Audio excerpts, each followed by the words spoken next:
السلام वालेकुम। न्यूयॉर्क से ताज़ा तरीन आलमी खबरों और तज्जियों के साथ जहांगीर खटक आपकी खिदमत में हाजिर है। नादरीन, आज यहाँ मंगल की रात और अप्रैल की 14 तारीख, जबकि पाकिस्तान में बुध की सुबह और अप्रैल की 15 तारीख है। नादरीन, आज का दिन खबरों से भरपूर है। और सबसे बड़ी खबर तो वो है जो अमरीकी सदर डोनाल्ड ट्रंप की जानिब से आ रही है। वैसे तो उनकी जानिब से जनरली काफ़ी मिक्स सिग्नल्स आ रहे हैं, लेकिन एक बात जो जिसमें मुमासलत है हर जगह, वो ये है कि एक तो ट्रंप कह रहे हैं कि ईरान के साथ जो अमेरिका की जंग है वो ख़त्म होने को है। दूसरा ये कि वो कहते हैं कि ईरान और अमेरिका के दरमियान मुज़ाकरात दोबारा शुरू होने को हैं। इसका ज़िक्र मैंने कल भी किया था, लेकिन आज तो उन्होंने खुद यहाँ न्यूयॉर्क पोस्ट एक अखबार है उसके साथ बात करते हुए कहा कि अगले 2 दिनों में शायद मुमकिन तौर पर ये बातचीत शुरू हो सकती है।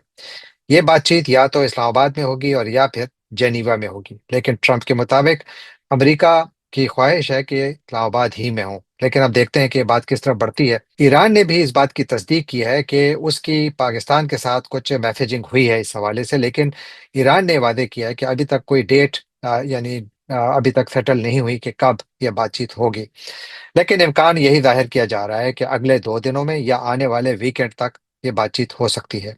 एक ऐसे वक्त जब इस वक्त अमेरिका ने आपने हुर्मुज की नाकाबंदी शुरू कर रखी है, 24 घंटे हो चुके हैं। अमेरिका का कहना है कि गुज़श्ता 24 घंटों के दौरान यहाँ से कोई जहाज नहीं गुजरा, जबकि कुछ मीडिया रिपोर्ट्स ये कह रही हैं कि कुछ जहाज ईरानी पोर्ट से निकले थे, लेकिन कम से कम 6 को वापस किया गया।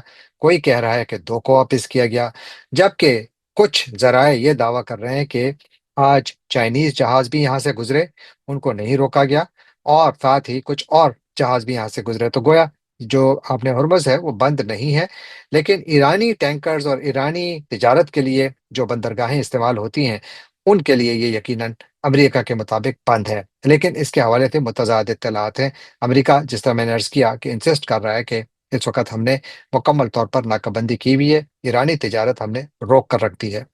इस पूरे ऑपरेशन को, जो बहुत बड़ा वसी ऑपरेशन है जिसमें बहुत बड़े पैमाने पर अमेरिका के फौजी एसेट्स इस्तेमाल हो रहे हैं, जिनमें जंगी जहाज, हेलीकॉप्टर और तैयारे सब कुछ शामिल है। कोई 10,000 फौजी यहाँ पर तैनात किए गए हैं, मुख्तलिफ जहाज़ों में, मुख्तलिफ एसेट्स में।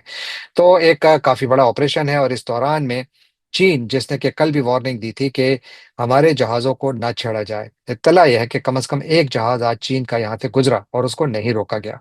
और शायद आने वाले दिनों में अमेरिका इसको रोकेगा भी नहीं, क्योंकि यहाँ पर जो मामला जिस तरफ जा रहे हैं, शायद अमेरिका की यह ख्वाहिश ना हो कि इस जंग को मजीद बढ़ावा दिया जाए, क्योंकि अमेरिका तो अपेरेंटली जो जाहिर हो रहा है, जो जाहिर नजर आ रहा है, वो तो ये है कि अमेरिका ईरान पर प्रेशर डालना चाह रहा है कि वो इसके साथ मुज़ाकरात में कंसेशंस दे, ऐसी कंसेशंस जो कि ईरान के एटमी प्रोग्राम को मुकम्मल तौर पर मुंजमद कर दे। इस पर थोड़ी मैं बात करता हूँ, लेकिन मेरी राय में इस वक्त जो मामला जहाँ खड़े हैं, तो ये बहुत ज़्यादा पेचीदा भी हैं, खतरनाक भी हैं और प्रॉमिसिंग भी हैं। यानी इस पे हर किस्म की झलक आपको नजर आती है, क्योंकि अगर एक तरफ डोनाल्ड ट्रंप ये कह रहे हैं कि हम बातचीत के लिए यानी हम तैयार हैं और हम बातचीत करना चाहते हैं, लेकिन उन्होंने एक चीज़ वाज़ेह की कि वो ये जो इनरिच्ड यूरेनियम है इसके ऊपर कोई कॉम्प्रोमाइज़ नहीं करेंगे, यानी ईरान के एटमी प्रोग्राम पर।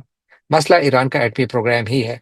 और इसी के हवाले से आज अमरीकी नायब सदर जेडी वैंस के भी बड़े अहम बयानात आए हैं, जहां पर कि उनका कहना है कि बिल्कुल काफ़ी प्रोग्रेस हुई है, बातचीत जारी है, लेकिन उनके मुताबिक इस वक्त ईरान और अमेरिका के दरमियान सबसे बड़ा मसला एतमाद का है। दोनों को एक दूसरे के ऊपर कोई एतमाद नहीं है, और बकौल जेडी वैंस के इसमें वक्त लगेगा।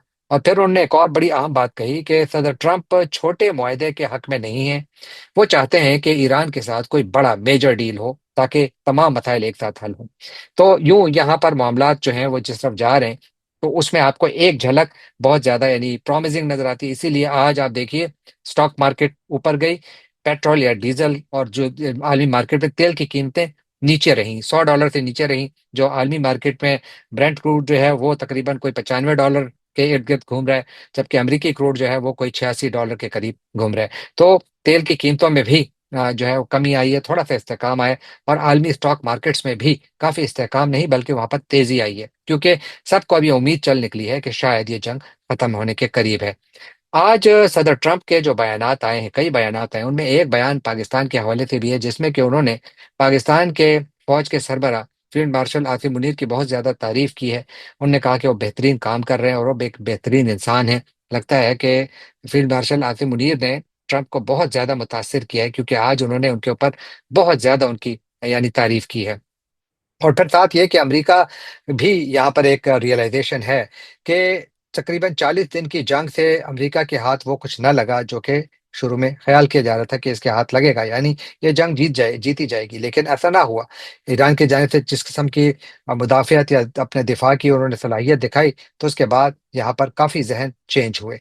और अब दो रास्ते सामने हैं, यानी ये मामला अब दो जगहों पर खड़ा है, ऐसे दोराहे पर खड़ा है कि जहां पर एक तरफ तो एक बड़ी डील हो सकती है, जिसके लिए अच्छी खासी तैयारी क्या कि बहुत सारी चीजों पर इत्तेफाक भी हो चुका है। जिस तरह ईरानी वजीर खारजा अब्बास अरागची ने कल एक ट्वीट में कहा था कि हम इंचेस दूर थे एक बहुत बड़े एग्रीमेंट से, लेकिन उसके बाद फिर मैक्सिमलिस्ट डिमांड्स आना शुरू हो गई, यानी कि अचानक गोल पोस्ट चेंज होना शुरू हुई, या अमेरिका की जानिब से जो ईरान से जो कुछ मांगा जा रहा था वो तब्दील होना शुरू हुआ, और उसमें फिर मामला बिगड़े। और जो ये नशिस्त जो बहुत अहम थी, तकरीबन 47 साल बाद बरह रास्त अमरीका और ईरान के दरमियान मुज़ाकरात हुए थे, वो बगैर नतीजे के खत्म हुए। लेकिन मामला फिर भी जारी रहे, बैकडोर डिप्लोमेसी जारी रही, जो कि पहले भी रिपोर्ट हुआ था और अब ये कंफर्म हो रहा है। एक और चीज जो बहुत ज्यादा अहम थी, जेडी वैंस के जो बयानात आ जाए उसमें वो कहते हैं कि वो बहुत ज्यादा यानी खुश हैं और यानी बहुत कॉन्फिडेंट हैं कि शायद हम मजीद प्रोग्रेस करेंगे, यानी किसी मुआहदे के हवाले से मजीद एक दूसरे के साथ जो इख्तलाफात हैं वो कम किए जाएंगे। अब इख्तलाफी नुक्ता है क्या? इख्तलाफी नुक्ता बेसिकली दो नजर आ रहे हैं। एक तो यह है कि जो ईरान को ऑफर की गई थी कि आप 20 साल तक अपना एटमी प्रोग्राम को मुंजमद कर दें, तो फिर आपके साथ मुआहदा हो सकता है। जबकि ईरान ने इसके जवाब में कहा कि हम 20 साल के लिए तो नहीं, लेकिन 5 साल के लिए अपना एटमी जो प्रोग्राम है उसको मुंजमद कर सकते हैं, जिसको कि अमेरिका ने रिजेक्ट कर दिया था। जबकि पाकिस्तान की जानिब से भी इसमें मीडिएशन एफर्ट्स जारी थी। आज इत्तला ये आई कि वजीर आजम शहबाज शरीफ अब सऊदी अरब और तुर्की का दौरा कर रहे हैं, जहां पर कि वो दोनों मुल्कों की क़यादतों के साथ बात करेंगे और आने वाले जो मामलात हैं जिस तरफ जा रहे हैं उस पर बात करेंगे। और साथ ही सदर ट्रंप ने आज भारतीय वजीर आजम नरेंद्र मोदी को कॉल किया और उनसे कोई 40 मिनट टेलीफोन पर बात की, जिसमें कि ये जो सिचुएशन इस वक्त है आपने हुर्मुज की, उस पर बातचीत हुई, जहां पर के दोनों लीडरान की जानिब से इस बात का इजहार किया गया कि इस आबी गुजरगाह को खुला रहना चाहिए, इसको बंद नहीं होना चाहिए।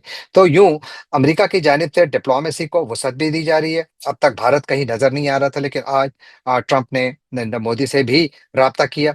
और साथ ही इस वक्त यानी जो सफारतकारी हो रही है, जिसमें काफी अच्छे यानी शगुन सामने आ रहे हैं, काफी सारी एक्सपेक्टेशंस ऊपर जा रही हैं, और इसीलिए स्टॉक मार्केट्स भी ऊपर जा रही हैं और तेल की कीमतें नीचे आ रही हैं। लेकिन इसमें एक बहुत बड़ा मसला है, मसला इसराइल है। मैं कई बार कह चुका हूं कि अगर अमेरिका और ईरान के दरमियान कोई भी एग्रीमेंट होता है, ये इस बात की गारंटी नहीं है कि इस खत्ते में अमन आएगा या इस खत्ते में जंग खत्म होगी। क्योंकि आज मोसाद के जो सरबराह हैं, डेविड बर्निया, उनका एक बहुत अहम बयान सामने आया है। वो कहते हैं कि हमारी ईरान के खिलाफ जो इस वक्त हमारा जो ऑपरेशन जारी है, ये खत्म नहीं होगा। इसका ताल्लुक किसी जंगबंदी वगैरह से वो कहते हैं कि बेसिकली नहीं है। हम ये ऑपरेशन उस वक्त तक जारी रखेंगे जब तक कि ईरान में मौजूदा हुकूमत को चेंज ना किया जाए, यानी रेजीम चेंज की मुकम्मल होने तक इसराइल पीछे नहीं हटेगा। इसराइल ईरान के खिलाफ कार्रवाइयां करता रहेगा। एक और बहुत बड़ा दावा जो कि डेविड बर्निया ने आज किया, उसमें उनका ये भी कहना था कि जब इसराइल ईरान पर बमबारी कर रहा था, तो कहता है कि हमें तेहरान में जितने भी अहदाफ मिले वो हमारी ऑन द ग्राउंड इंटेलिजेंस से मिले, यानी ईरान की सरजमीन पर मोसाद की इतनी बड़ी प्रेजेंस है कि तेहरान में जितनी बमबारी हुई उनको डायरेक्ट रिपोर्टिंग जमीन से उनकी एयरफोर्स को मिल रही थी, यानी ऑन द ग्राउंड इंटेलिजेंस उनकी मौजूद थी। यानी ईरान में वैसे भी पहले से ये एक बहुत बड़ा एक शक है कि ईरान की जो सिक्योरिटी पूरा जो उनका अप्रेटस है, ये इस पे काफी हिस्से ऐसे हैं जो कि अच्छे खासे कंप्रोमाइज हैं। इसीलिए उनके बड़े आला तरीन लीडरान जो हैं वो अब तक शहीद हो चुके हैं, और वो इसराइली कार्रवाई में हुए और बड़े इफेक्टिव तरीके से, क्योंकि इसराइल को एग्जैक्टली उनके मिलिट्री लीडरान के बेडरूम्स तक का पता था जहां पर कि उनको निशाना बनाया गया। अब यहाँ पर अगर अमेरिका और ईरान के दरमियान बातचीत में कोई कामयाबी मिलती है, तो क्या इसका मतलब ये होगा कि जंग खत्म होगी? मुझे लगता है कि इसका इम्कान मुझे कम नजर आ रहा है। तो एक तो جو ایران کی جو یورینیم کی افزودگی اور جو اس کے پاس اسٹاک پائلز موجود ہیں، جو 60% سے زیادہ اس نے کوئی 470 کلو گرام جمع کی ہوئی ہے اور کہیں چھپائی ہوئی ہے، وہ ایک مسئلہ ہے۔ تو دوسری جانب لبنان بھی ایک مسئلہ ہے، کیونکہ ایران چاہتا ہے کہ کوئی بھی ایگریمنٹ ہو اس میں لبنان بھی شامل ہوگا۔ وہ لبنان کہ جس پر اسرائیل نے چڑھائی کی ہوئی ہے، اس کے بہت بڑے حصے پر قبضہ کیا ہوا ہے، اور لگتا ہے کہ اس قبضے کو اب وہ مستقل کرنے جا رہا ہے۔ آج کئی دہائیوں بعد واشنگٹن میں اسرائیل اور لبنانی سفیروں کے درمیان بھی کوئی 2 ڈھائی گھنٹے ملاقات ہوئی۔ وہاں پر امریکہ کے secretary of state Marco Rubio موجود تھے، ان کی موجودگی میں بات چیت ہوئی، اور اس میں بھی اس وقت بات چیت کو جاری رکھے جانے کا، یعنی کہا گیا ہے کہ اس کو جاری رکھا جائے گا۔ فی الحال کوئی ایگریمنٹ نہیں ہے، لیکن لگتا یہ ہے کہ اس وقت جو محاذ سامنے آ رہا ہے، تو ممکنہ طور پر لبنانی حکومت بھی اب حزب اللہ کے خلاف ہو رہی ہے، کیونکہ آج جتنی بھی میسیجنگ سامنے آئی ہے تو اس میں یہ حزب اللہ کے مخالف پوزیشننگ ہی نظر آ رہی ہے۔ جبکہ حزب اللہ کے جو سربراہ ہیں نعیم قاسم، ان کا بھی ایک بیان آیا تھا اس بات چیت سے پہلے، جس میں کہ انہوں نے اس بات چیت کی مخالفت کی تھی، اور انہوں نے لبنان کی حکومت کو یہ مشورہ دیا تھا کہ آپ اس بات چیت سے دور رہیں۔ یاد رکھیے کہ لبنان میں الیکشنز ہونے والے ہیں، اور اگر وہاں پر الیکشنز میں حزب اللہ جیتتی ہے، کیونکہ حزب اللہ ایک پولیٹیکل پارٹی بھی ہے لبنان میں، اور اگر وہاں پر ان الیکشنز کے نتیجے میں سیاسی نقشہ چینج ہوتا ہے، تو پھر شاید یہاں پر معاملات مزید بگڑیں گے۔ لیکن لبنان بھی ایک وجہ تنازع ہے، اور اسی لیے امریکہ اور ایران کے درمیان کوئی مکمل ایگریمنٹ میں یہ بھی ایک مسئلہ آنے والے دنوں میں آ سکتا ہے۔ جبکہ جس طرح میں نے عرض کیا کہ آپ نے ہرمز جو ہے اس کی بندش جاری ہے، اس کی ناکہ بندی جاری ہے، صرف ایرانی جو مختلف جہاز ہیں جو کہ ایرانی بندرگاہوں سے آ رہے ہیں، انہی کو روکا جا رہا ہے، اور انہی کو یا تو واپس کیا جا رہا ہے، کنفسکیٹ تو نہیں کیا جا سکتا، لیکن جتنے بھی آج خبریں ہیں وہ کہتے ہیں کم از کم 6 جہاز جو ہیں ان کو واپس ایرانی بندرگاہوں کی طرف بھیجا گیا ہے۔ تو یوں یہاں پر ایک بہت خوفناک خطرناک صورتحال پیدا ہو گئی ہے۔ چین کی جانب سے وارننگ بھی ہے کہ وہ سب کچھ دیکھ رہا ہے، اور یہ کہ چین اپنے مفادات کا بھرپور دفاع کرے گا۔ مفادات کی بات ہو رہی ہے تو ایک طرف اگر امریکہ اور ایران کے درمیان بات چیت کی بات ہو رہی ہے، دوسری طرف لبنان اور اسرائیل کے درمیان بات چیت کی خبریں آ رہی ہیں، تو تیسری جانب جو نیٹو ممالک ہیں وہ بھی اپنی پوزیشننگ کر رہے ہیں جنگ کے بعد کی آبن ہرمز کی، کہ اس کو کس طریقے سے محفوظ بنایا جائے۔ اس پر بھی کافی بات چیت ہو رہی ہے، اور اس میں امریکہ کو شامل نہیں کیا جا رہا۔ تو یہ ایک نیا نقشہ سامنے آ رہا ہے۔ اب یہ دیکھنا ہوگا کہ اس نقشے میں عرب ممالک کہاں کھڑے ہیں، جو کہ جنرلی تو امریکہ کے ساتھ ہیں، اور کچھ ممالک تو بیسیکلی اسرائیل کے بہت قریبی اتحادی ہیں، جیسے متحدہ عرب امارات ہو گیا ہے، بحرین ہو گئے۔ لیکن چین نے بھی اب اپنی پوزیشننگ تھوڑی چینج کر لی ہے۔ چین اب تھوڑا سا ذرا زیادہ میدان میں آ رہا ہے۔ گزشتہ تقریباً کوئی 24 گھنٹوں کے دوران چین سے خبریں آنا شروع ہوئیں کہ وہاں پر 3 ممالک کے اہم ترین لیڈران وہاں پر آئے۔ ایک تو متحدہ عرب امارات کے جو کراؤن پرنس ہیں، شیخ خالد بن محمد بن زید ال نہیان، وہ وہاں پہنچے۔ اسی طرح اسپین کے پرائم منسٹر وہاں پہنچے، اور رشیا کے فارن منسٹر وہاں پہنچے، اور ان تینوں لیڈران نے صدر شی جی پنگ سے ملاقات کی، جہاں پر کہ شی جی پنگ کا ایک مرتبہ پھر یہی بیان تھا کہ چین کسی کے معاملات میں مداخلت نہیں کرتا، لیکن چین اپنے مفادات کا مکمل تحفظ کرے گا، اور یہ کہ اس جنگی بندی کے وہ حق میں ہے، اور چاہتا ہے کہ یہاں پر جنگ بندی جلد از جلد ہو۔ اس پورے جو اس وقت سینیریو بن رہا ہے، اس میں ایک بہت بڑی جو کیجویلٹی ہے ظاہر ہے وہ عالمی معیشت ہے۔ وہ معیشت جو مختلف طریقوں سے اس پر یعنی امپیکٹ آ رہا ہے۔ ایک تو میں کئی مرتبہ اس بات کا ذکر کر چکا ہوں کہ جو عالمی سطح پر فرٹیلائزر کی قیمتیں ہیں وہ مسلسل بڑھ رہی ہیں۔ امریکہ میں فرٹیلائزر کی قیمت، یا جو یوریا ہے، اس کی قیمت میں 50% سے زیادہ اضافہ ہو چکا ہے۔ یہاں پر کسان رول گئے ہیں، کیونکہ ان کی اپنی بوائی پر جو ان کا خرچہ آتا ہے وہ بڑھ رہا ہے، اور وہ کافی پریشان ہیں کہ ہم اپنی فصل کو کہاں بیچیں گے۔ جبکہ یہی حال اب بھارت میں بھی ہے، اور یہی حال مختلف ممالک میں ہے۔ پاکستان میں بھی یوریا کی جو قیمت ہے اس میں کم از کم 150 روپے فی کلو کے حساب سے یعنی اس میں اضافہ ہوا ہے۔ شاید یہ اضافہ مزید ہو، اس سے یقیناً خوراک کی پیداوار متاثر ہوگی۔ پاکستان میں شاید اس کا اثر محدود ہو، لیکن بھارت اور دنیا بھر کے دوسرے ممالک میں شاید اس کا اثر زیادہ نظر آئے، جس کا مطلب یہ ہوا کہ عالمی سطح پر خوراک کا بھی ایک بحران آ سکتا ہے۔ لیکن یہ صرف خوراک کا بحران نہیں ہوگا۔ آج انٹرنیشنل مانیٹری فنڈ نے بہت اہم ایک وارننگ دی ہے۔ اس کا کہنا ہے کہ اگر یہ جنگ 2 ہفتے مزید جاری رہی تو انٹرنیشنل لیول پر ریسیشن آ جائے گی، یعنی عالمی جو معیشت ہے یہ کساد بازاری کا شکار ہو جائے گی، اور اس سے عالمی سطح پر مہنگائی کی لہر آئے گی، عالمی سطح پر غربت بڑھے گی، افلاس بڑھے گی، ننگ بڑھے گی، اور جو بھوک ہے اس میں اضافہ ہوگا، اور جب یہ تمام چیزیں جہاں بھی آتی ہیں وہاں پر بیماری بھی ضرور آتی ہے، اور جہاں پر یہ سب کچھ عوامل ایک ساتھ ہو جائیں تو وہاں پر پولیٹیکل انسٹیبلٹی بھی بڑھتی ہے، وہاں پر ایکسٹریمزم بھی آتی ہے، کیونکہ لوگوں کی زندگیوں سے امید کی کرنیں ختم ہو جاتی ہیں۔ تو یوں یہ معاملہ جو کہ امریکہ اور اسرائیل کی ایران کے خلاف جارحیت سے شروع ہوا تھا، اب یہ اس بند گلی میں آن کھڑا ہوا ہے کہ جہاں پر راستہ صرف ایک ہی ہے، کہ یا تو امن کی طرف جائیں یا میوچولی ایشورڈ ڈسٹرکشن، جس میں کہ تباہی ہی تباہی ہے اور سب کی تباہی ہے، اور اس کے اثر سے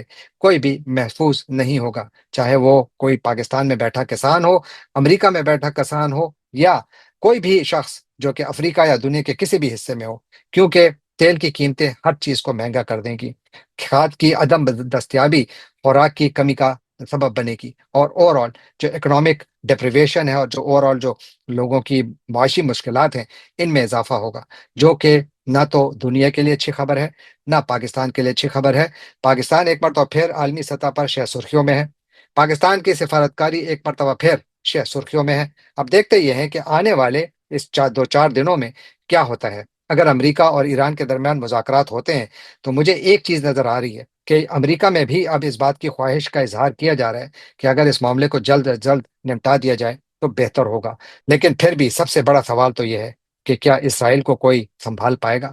کیا اسرائیل کو کوئی اس بات پر راضی کر پائے گا کہ اگر امریکہ نے جنگ بندی کر دی ہے تو اب اسرائیل کو بھی جنگ بندی کا اعلان کرنا ہوگا، تبھی شاید یہاں پر امن آئے، ورنہ یہاں پر دائمی امن کے لیے آپ کو فلسطین کا مسئلہ بھی حل کرنا ہوگا، اور وہ تمام مسائل جو کہ یہاں پر جنگوں کا سبب بن رہے ہیں۔ امید کرتے ہیں کہ شاید آنے والے دنوں میں ہمیں اچھی خبریں ملیں، یہی دعا کرتے ہیں۔ جانے سے پہلے آپ سے ایک بار تو پھر درخواست کہ آپ ہمارے چینل کو سبسکرائب کیجیے، لائک کیجیے، شیئر کیجیے، کامنٹ کیجیے، اور بیل آئیکن کو کلک کرنا نہ بھولیے گا۔ آپ کا بہت بہت شکریہ۔